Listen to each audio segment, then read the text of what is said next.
Buganda is one of the oldest kingdoms in Uganda, believed to have started in the 12th century. Legends show that Ssekabaka Kintu was the first king through generations to the present reign of His Majesty Ronald Mwenda Mutebi II, who is the 36th Kabaka of Buganda.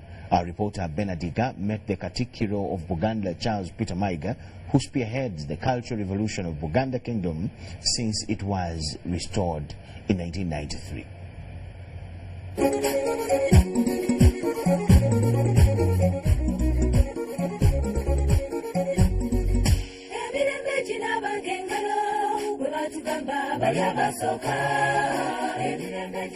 July 31st, 1993, Buganda Kingdom was restored. It is a memorable day when the then Sabatako of a nearly defunct kingdom, Ronald Mwenda Mutebi II, was coronated His Majesty the Kabaka of Buganda Kingdom at Nagalabi Buddo in Wakiso district.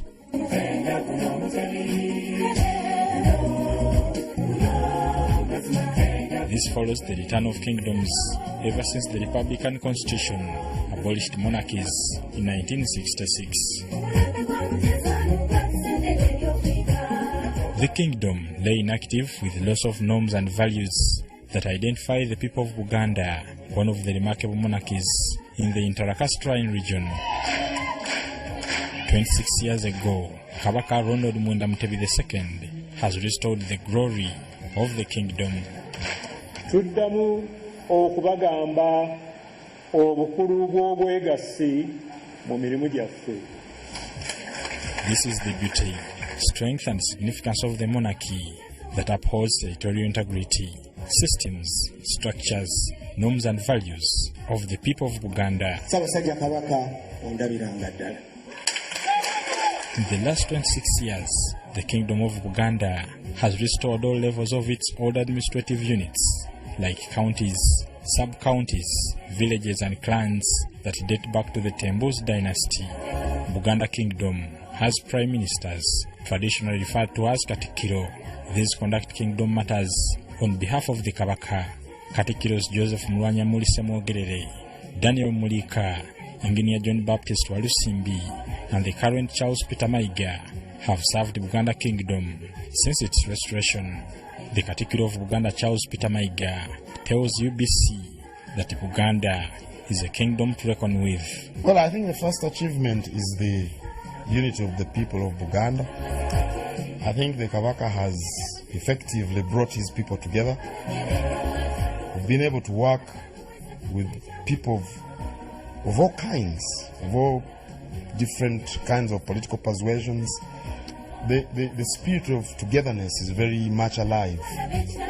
If I was asked, I would say the last 26 years with the kingdom in existence have brought more joy, especially for the people who believe in heritage. The kingdom has projects like schools, health centers, media houses and a telecom company to serve its people. Overall, the kingdom has given hope to the people in Buganda.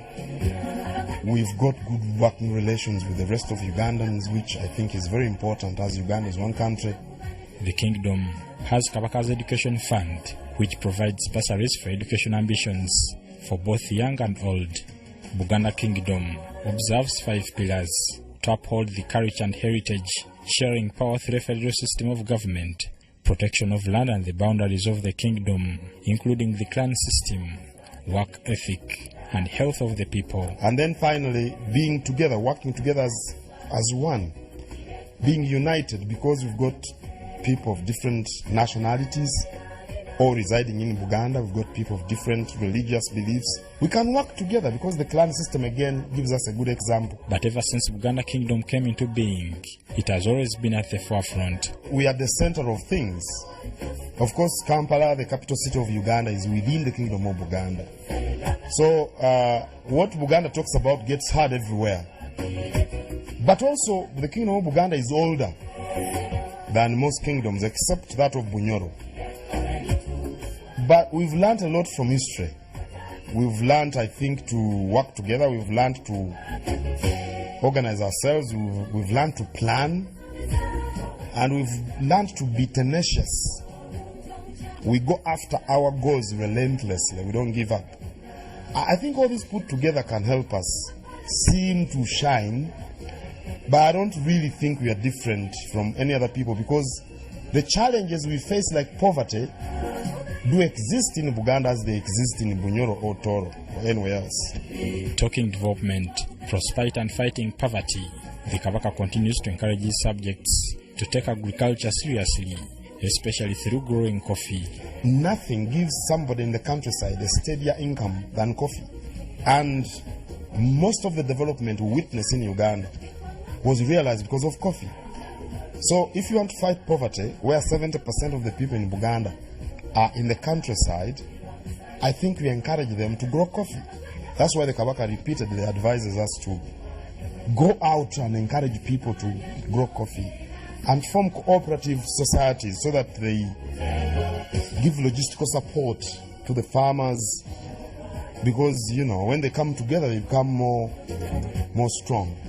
N'okwongera okulima emmwanyi awamu n'ebirime ebirala eby'ettunzi. The Kabaka has dedicated efforts to the youth, encouraging them to work and get out of poverty. People had abandoned coffee for quick earnings from menial jobs at building sites, border, business, these small jobs in towns. I want the youth in Buganda and Uganda in general to be forward-looking. Border business can give you money today, but it can't give you steady income if you compared it to a coffee farm. 1 acre of coffee well taken care of can give you between 800,000 to 1 million shillings a month on average. And that is for a very long time. So I think if you are going to ride a border, when you make some small saving and you've got a small piece of land, go and plant coffee. This struggle is to have a healthy people. Especially for the young people, because if you're young, you still have the energy, but also because you've got many more years ahead of you. And what you achieve, what you work for and realize when you are young is your granary when you're old. It's your store. If you didn't work when you're young, you're going to starve when you're old, and that can be very dangerous. So I encourage young people to work very hard and to stay focused and to avoid AIDS. The fight against HIV and AIDS among the youth has won the Kabaka recognition by the Joint United Nations Programme on HIV, UN-AIDS, in 2017. He was appointed its Goodwill Ambassador in the fight against HIV and AIDS. In 2013, Kabaka Mtebian President Yoweri Museveni signed a pact for returning kingdom property, plus clearing accumulated rent arrears of Uganda shillings 6 billion. In April 2014, President Museveni returned some titles to the kingdom. So far, 293 land titles have been returned. All our wealth, I should say, because government owes us a lot of money, a lot of things. We continuously engage government. I think it's the best method. But I think these things should be gotten out of the way once and for all.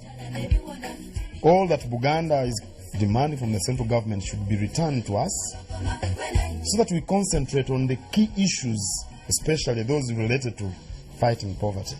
That is what is key for us in the kingdom, for the government. But we continue to engage them, and fortunately, the kingdom is here eternally. So we shall get them whenever we get them. However, Buganda Kingdom still demands the return of markets, some landmark buildings, the 9,000 square miles of land, and chiefs' properties. Bernard Yiga, UBC TV, in Kampala.